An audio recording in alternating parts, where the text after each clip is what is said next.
कब्रिस्तान में जाकर दुआ करना जायज है। अल्लाह के नबी ने फरमाया इस्तगफिरू li अखीकुम, अपने भाई के लिए दुआ करो। हर आदमी को मिट्टी देने के बाद अपने भाई के लिए दुआ करना चाहिए, लेकिन यहां हाथ उठाना साबित नहीं है। जैसे इन जगहों पर हाथ उठाना साबित नहीं है, ऐसे ही कब्रिस्तान में भी हाथ उठाकर दुआ करना साबित नहीं।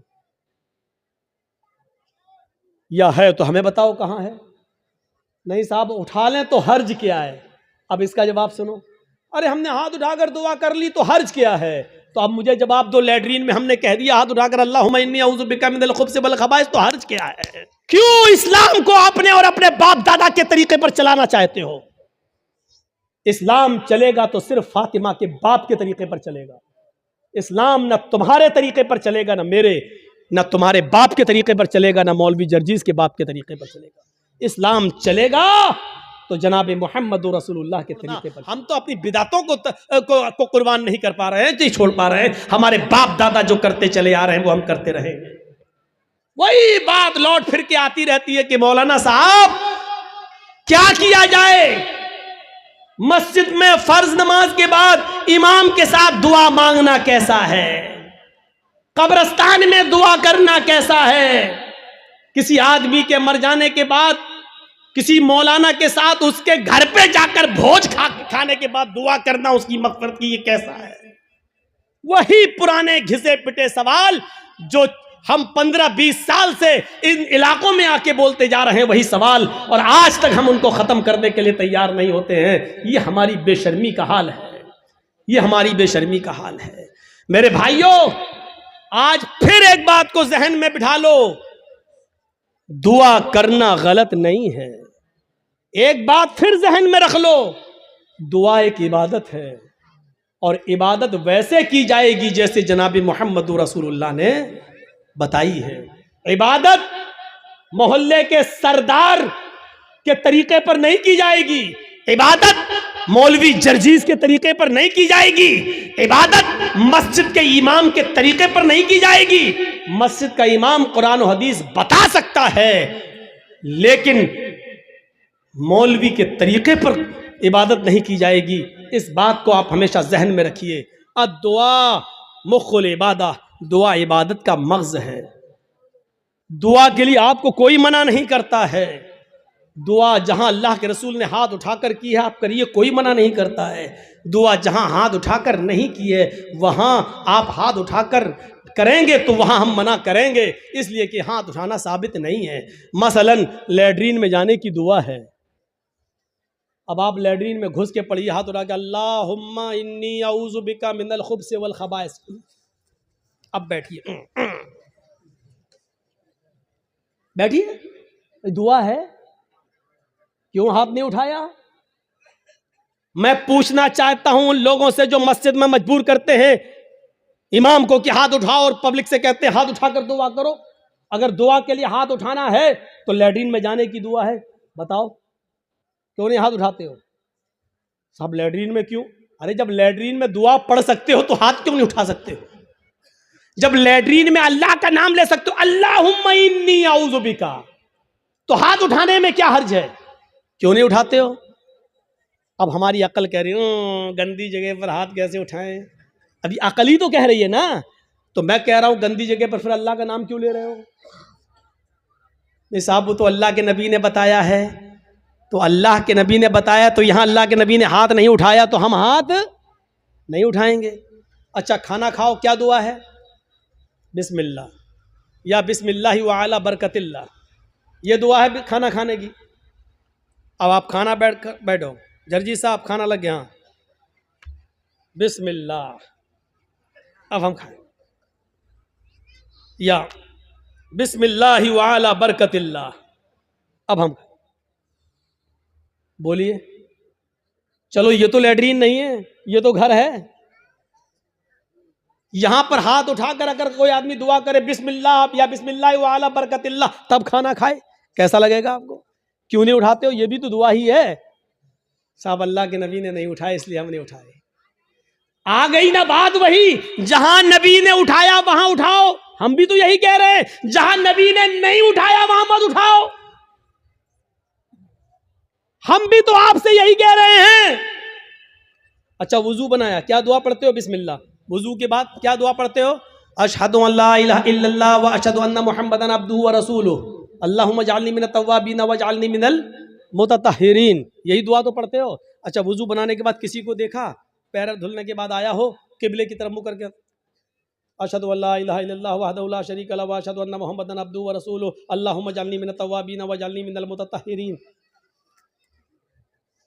मैं पूछना चाहता हूं, क्यों नहीं हाथ उठाते हो? यहां वुजू के बाद की दुआ है, हाथ उठाना साबित नहीं है।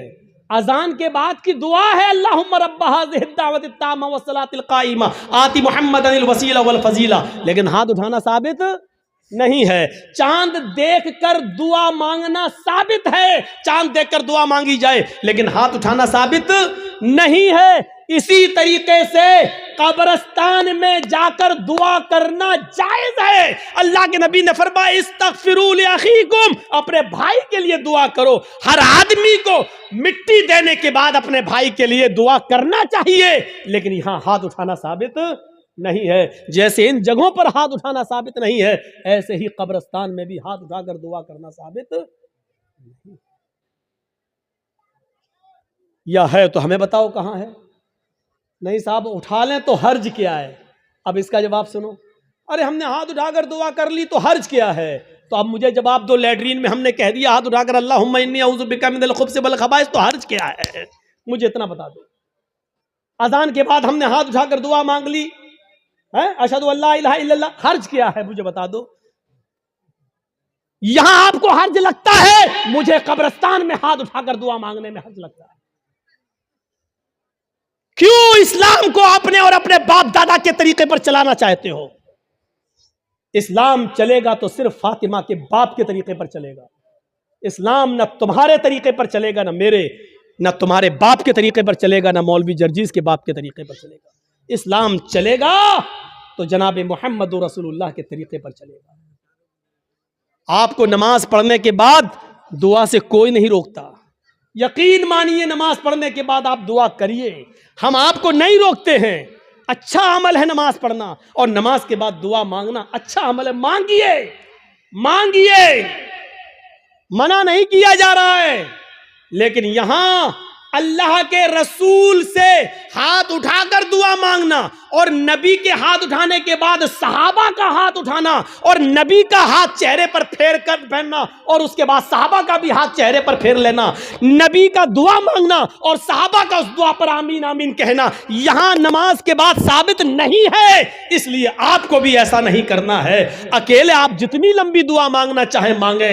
आपकी बेटी बड़ी है, शादी के रिश्ते आते टूट जाते हैं, नमाज के बाद दुआ मांगिए, अल्लाह मेरी बेटी को कोई दीनदार रिश्ता अता फरमा दे। आपकी रोजी रोटी में बरकत नहीं, अल्लाह मुझे मेरी रोजी रोटी में बरकत दे। आपको जितनी दुआ मांगना मांगो, ये 2 मिनट वाली दुआ को रस्म मत बनाओ मेरे भाई। इमाम साहब ने कहा अस्सलाम वालेकुम बरहमतुल्लाह, अस्सलाम वालेकुम बरहमतुल्लाह, अल्लाहुम्मा आमीन, आमीन, पीछे कर आमीन आमीन आमीन आमीन। अबे ये कौन सी दुआ है? और 2 मिनट में ला इलाहा इल्लल्लाह मुहम्मदुर रसूलुल्लाह, 2 मिनट में तेरी भी जरूरत पूरी हो गई, 2 मिनट में उसकी भी हो गई। वहां इमाम कह रहा अल्लाह मेरी रोजी रोटी में बरकत दे, आप कह रहे हैं आमीन। अरे फायदा तो इमाम का हो रहा, आपका क्या हो रहा है मुझे बताओ? वो इमाम तो अपनी दुआ कर रहा है?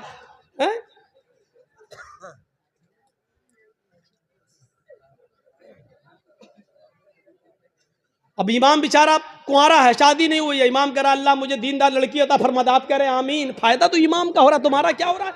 अरे इमाम अपनी दुआ मांगे, तुम अपनी दुआ मांगो यार। इमाम की अपनी जरूरतें हैं, तुम्हारी अपनी जरूरतें हैं। इमाम का बेटा बीमार है, उसके पेट में दर्द है, वो कह रहा अल्लाह मेरे बेटे को शिफा अता फरमा। रहे तुम्हारे बाप को कैंसर है, तुम अपनी दुआ मांगो अल्लाह मेरे बाप को कैंसर है, अल्लाह मेरे बाप को शिफाए कामिला और आजिला अता फरमा। अरे इमाम के साथ साथ तेरे आमीन कहने से मखसूस दुआएं हो रही हैं। इमाम तेरे लिए दुआ नहीं कर रहा है, और तुम जो आमीन आमीन कह रहे हो उसमें तुम्हारे लिए दुआओं पे आमीन नहीं कही जा रही है। अरे तुम अपनी दुआ मांगो, इमाम की जरूरत 2 मिनट में पूरी हो रही है, तुम्हें कुछ ज्यादा मांगना तुम ज्यादा मांगो। ये क्या दुआ है कि जब इमाम की सारी जरूरतें पूरी हो रही हैं उसी वक्त तुम्हारी भी हो रही हैं? 2 मिनट में तुम्हारी भी दुआ हो गई, उसकी भी दुआ हो गई। अब हमने कुछ और मांगना था, लेकिन अब हम नहीं मांग पा रहे हैं क्योंकि इमाम ने हाथ फेर लिया, हमें भी फेरना पड़ रहा है, हैं? अब हमें कुछ और मांगना है। मेरी बीवी हमें कुछ समझती ही नहीं है। अब अल्लाह मेरी बीवी को मेरा फर्मा बरदार बना दे। अब इमाम तो हाथ फेर चुके हैं, अब कैसे दुआ मांगे? अब मांगना चाह रहे हैं लेकिन हाथ गिर भी नहीं रहे, लेकिन मजबूरी में फेरना पड़ रहा है। अब फेरना पड़ा, अब मुंह में कहना पड़ रहा, अल्लाह मेरी बीवी को हिदायत दे। इसको आदत मत बनाइए मेरे भाई। दुआ को हम मना नहीं कर रहे हैं, नमाज के बाद भी दुआ को मना नहीं कर रहे हैं। दुआ को हम सिर्फ इसलिए मना कर रहे हैं कि सलाम फेरने के बाद आदमी आज़ाद हो गया है। वो अपनी दुआ मांगे, आप अपनी दुआ मांगिए। वो 2 मिनट मांगो, 5 मिनट मांगो, 10 मिनट मांगो, 15 मिनट मांगो, आधा घंटा मांगो। और दुआ तो मेरे भाइयों मजमे में है, सही बताऊं तो दुआ का हक अदा ही नहीं होता है। दुआ का हक अदा तो तन्हाई में होता है, जब कोई ना देख रहा हो, 2 रकात नमाज पढ़ के अपने आप को सबसे छिपा कर, रो रो कर, आंखों से आंसू बहा बहा कर दुआ की जाए, तब दुआ का मजा कुछ और है। मेरे भाइयों, ये दुआ का मजाक है। अल्लाह गांव में बहुत ज़्यादा लफड़ा, अल्लाह मेरे गांव में बरकत दे, अल्लाह मेरे चौधरी को समझा दे, अल्लाह मेरे ये आमीन आमीन मोहम्मद रसूलुल्लाह। ये दुआ का मजाक है यार, मत बनाओ मजाक। इतना मजाक दुआ का कभी नहीं बनाया गया जितना हम दुआ का मजाक बना रहे हैं। हाथ उठाकर भी मांग सकते हो, लेकिन अकेले तन्हा। कब्रिस्तान में दुआ मांगने का हुक्म है और हर शख्स को दुआ मांगना चाहिए, लेकिन वहां हाथ उठाना साबित नहीं है। वहां सिर्फ हुक्म यह इस्तगफिरू लिअखीकुम, अपने भाई के लिए दुआ करो, सिर्फ दुआ है। अगर हाथ उठाना होता तो अल्लाह के नबी कहते हैं अपने भाई के लिए दोनों हाथ उठाकर दुआ करो। और यह आता कि अल्लाह के रसूल ने फला फला के दफनाने के बाद आपने दोनों हाथ उठाकर दुआ की है, आता हदीस में, लेकिन हदीस की किसी किताब में नहीं आया अल्लाह के रसूल ने किसी भी सहाबी को दफन करने के बाद अपने हाथों को उठाकर दुआ की हो, कहीं नहीं आता है। हाँ, ये आया कि अल्लाह के रसूल ने कब्र में सहाबी को दफन करने के बाद सहाबा से फरमाया इस्तगफिरू लिअखीकुम, अपने भाई के लिए दुआ करो। आप चाहते तो कह सकते थे मैं दुआ कर रहा हूं, आप लोग आमीन आमीन बोलो। अल्लाह जिसका इंतकाल हुआ उसके रूह को आला इल्लीन के अंदर जगह अता फरमा, अल्लाह उसके पसमानदगान को सब्र जमील अता फरमा। आप चाहते तो कब्रिस्तान में सब दुआ कर सकते थे, लेकिन आपने न की ऐसे और न लोगों ने आमीन कहा, बल्कि आपने सबको हुक्म दिया कि तुम अपने भाई के लिए दुआ करो। यानी तुम अपनी दुआ करो, हम अपनी दुआ कर रहे हैं। दुआ सब करें लेकिन अलग अलग करें, और हाथ उठाना यहां साबित नहीं है, इसलिए हाथ ना उठाया जाए। सीधी सी बात है। अब फिर हुक्म यह है कि आप किसी भी मैयत के लिए कभी भी किसी भी वक्त दुआ कर सकते हैं, लेकिन चंद लोगों को इकट्ठा करके मैयत के घर जाकर उसको सब्र की तलकीन करने के बाद, भोज वोज खाने के बाद या दुआ करने के बाद भोज खिलाया जाता है। मुझे नहीं मालूम आपके यहाँ क्या होता है। और वहां घर पे जाने के बाद फिर इमाम साहब दुआ करते हैं और उस घर के सब लोग आमीन आमीन कहते हैं। मेरे भाइयों, बिदात है, बिदात है, बिदात है। इस बुरी रस्म को बंद करिए, इस नौटंकी को बंद कीजिए। मैं इसको नौटंकी कहता हूं। इस नौटंकी को बंद कीजिए, दुआ आप कीजिए। अरे बीवी, अगर शौहर मर गया है तो बीवी शौहर के लिए दुआ करे, बाप मर गया तो बेटा शौहर अपने बाप के लिए दुआ करे। अरे सदका जारिया सबसे बेहतर यही है कि बेटा अपने बाप को अपनी दुआओं में याद रखे, कुछ दुआएं अपने लिए मांगे, फिर कहे अल्लाह मेरे वालिद को की कब्र को नूर से भर दे, अल्लाह मेरे वालिद की मग़फ़िरत फरमा, अल्लाह मेरे माँ बाप के गुनाह को की बख्शिश फरमा, अल्लाह उनकी लग़्ज़िशों को माफ़ फरमा दे, अल्लाह तो उनको जन्नतुल फिरदौस में जगह अता फरमा। ये है दुआ। बीवी शौहर के लिए दुआ करे, बेटा बाप के लिए करे, बाप बेटे के लिए करे, भाई बहन के लिए करे, बहन भाई के लिए करे। किसने मना किया है? आप जा रहे हैं कब्रिस्तान, जाइए, रोज जाकर दुआ करिए, कौन मना कर रहा है? हफ्ते में 1 दिन जाकर दुआ कीजिए, कौन मना कर रहा है? महीने में 1 दिन जाइए और अपने बाप के लिए हाथ उठाकर नहीं, हाथ छोड़कर कब्र पर खड़े होकर कब्र के पास दुआ मांगी, कौन रोकता है? नहीं। लेकिन आप पूरे साल ना जाएं, सिर्फ ईद के दिन ईद की नमाज पढ़ने के बाद कब्र पे जाकर दुआ मांगे और इसको मामूल बना लें, यह गलत है। आप किसी दिन को मुतय्यन करके दुआ करेंगे तो वही चीज बिदअत हो जाती है। आप आज मांग लीजिए, कल मांगिए, 2-4 दिन बाद मांग लीजिए, मुतय्यन मत करिए, रोज दुआ मांगिए। कब्र पे जाके कोई मना नहीं करता है। और कब्र पे जाके दुआ इसलिए मांगने जाइए आप कि वहां जाएंगे तो आपको अपनी मौत याद आएगी, वरना दुआ मांगने के लिए कब्र पे जाना जरूरी नहीं है। दुआ के लिए आप अपने घर से भी दुआ कर सकते हैं। मेरे भाइयों, मेरे बाप इटावा में हैं और मेरे पास फ़ोन आ जाए और वो बीमार, मैं इस जलसे में भी दुआ कर सकता हूँ। आपके डिस्ट्रिक्ट मालदा में रहकर क्या मेरे लिए दुआ करो। आप आपसे भी कह सकते हैं कि मेरे वालिद के लिए दुआ करो कि अल्लाह ताला में जर्जी साहब के वालिद को शिफाए कामिला और आजिला अता फरमाए।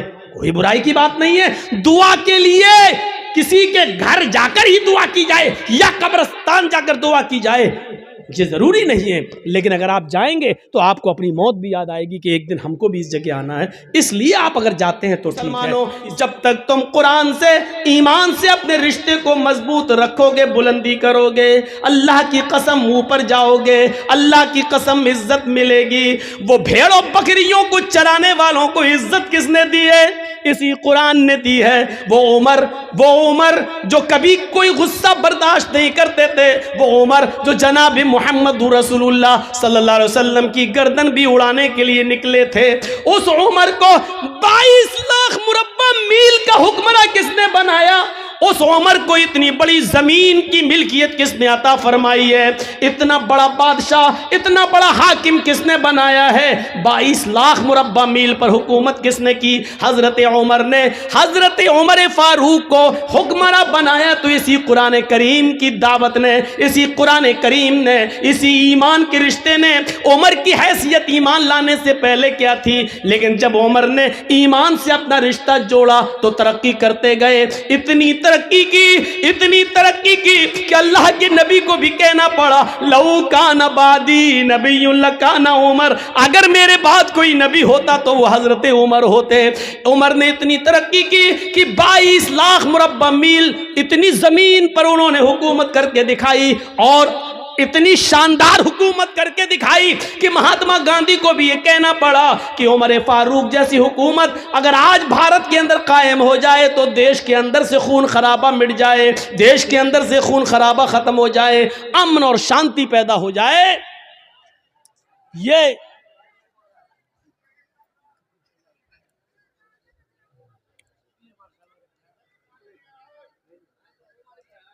ये हमारे ईमान का हाल है।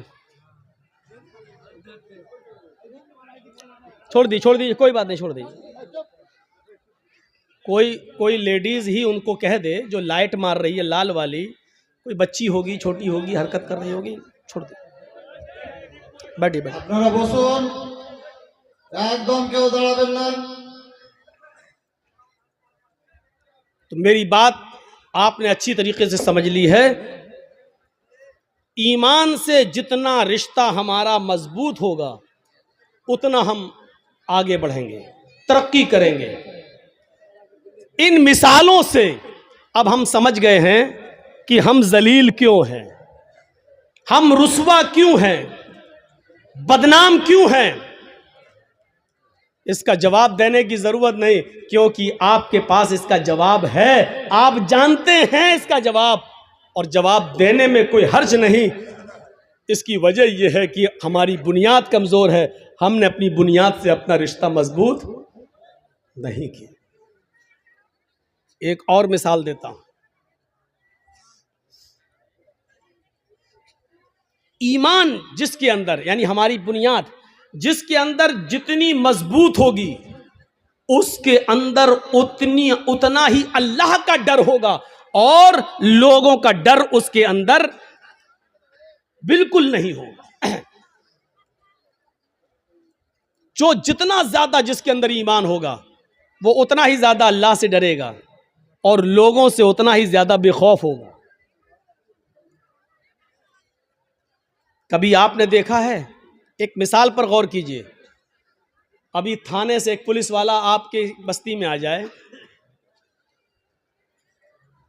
उसको मुखबिरी मिले कि फला जगह शराब वराब पी जाती है, और वो आ जाए, उसके हाथ में ना लाठी हो, ना डंडा हो, ना पिस्टल हो, ना बंदूक हो, लेकिन वर्दी में आया हो और आप जानते हैं कि ये मेरे थाने का पुलिस है, तो आप ईमानदारी के साथ बताइए कि अकेला पुलिस वाला है, इसके बावजूद पूरा मोहल्ला, पूरा गांव उसके सामने ऐसे भीगी बिल्ली के तरह खड़ा रहेगा। साहब यहाँ सुना है कि शराब पी जाती? नहीं साहब, आपने गलत सुना है। समझ लो, अगर मुझे पता चला और कोई पकड़ा गया तो बहुत अच्छा नहीं होगा, कानूनी कार्रवाई की जाएगी।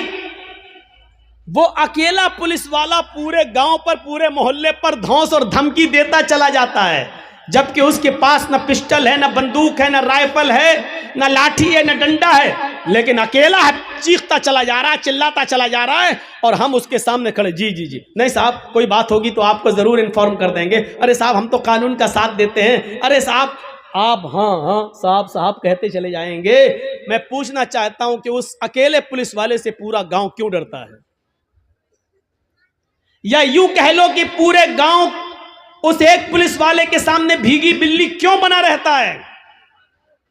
मैं इसको यूं भी कह सकता हूं कि वो एक पुलिस वाला पूरे गांव वालों के सामने अपने आप को सबसे ताकतवर क्यों समझता है?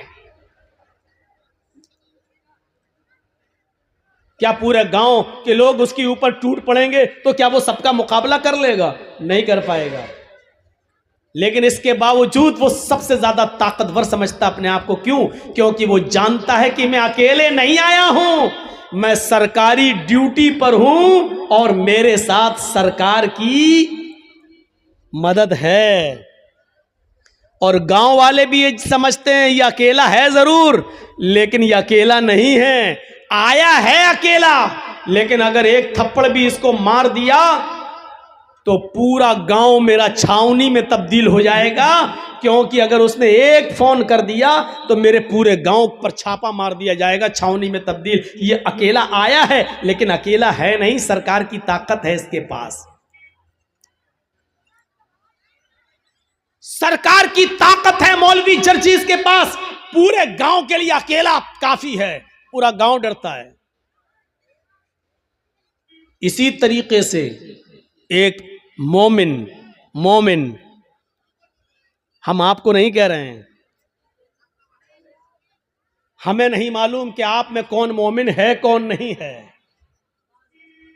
हम मोमिन कह रहे हैं। ईमान की इतनी देर तक जो हमने बहस की है और बताया है, उस रोशनी में मोमिन, जो मोमिन होगा वो उसी तरीके से किसी से डरेगा नहीं। उसके साथ आप चाहे कुछ कर डालिए, वो डरेगा नहीं, क्योंकि वो जानता है कि मैं अकेले नहीं हूं, ईमान की ताकत है मेरे साथ, अल्लाह है मेरे साथ, जिसके अंदर जितना होगा ईमान, वो उतना ही निडर होगा, लोगों से नहीं डरेगा, सिर्फ अल्लाह से डरेगा। क्योंकि एक पुलिस वाला अकेले जब नहीं डरता, ऐसे ही एक अकेला सच्चा मोमिन भी किसी से नहीं डरता, क्योंकि वो जानता है कि मेरे पास ईमान की ताकत है।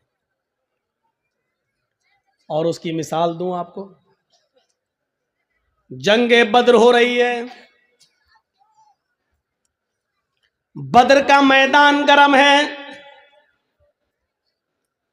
सहाबा की तादाद है सिर्फ 313, और इसके मध्य मुकाबिल जो लश्कर है वो है 1000 से ज्यादा। आपको यह भी बता दूं कि उन 1000 लश्कर के पास, काफिरों के पास तीर भी हैं, तलवारें भी हैं, ढाल भी है, नेजा भी है, घोड़े भी हैं।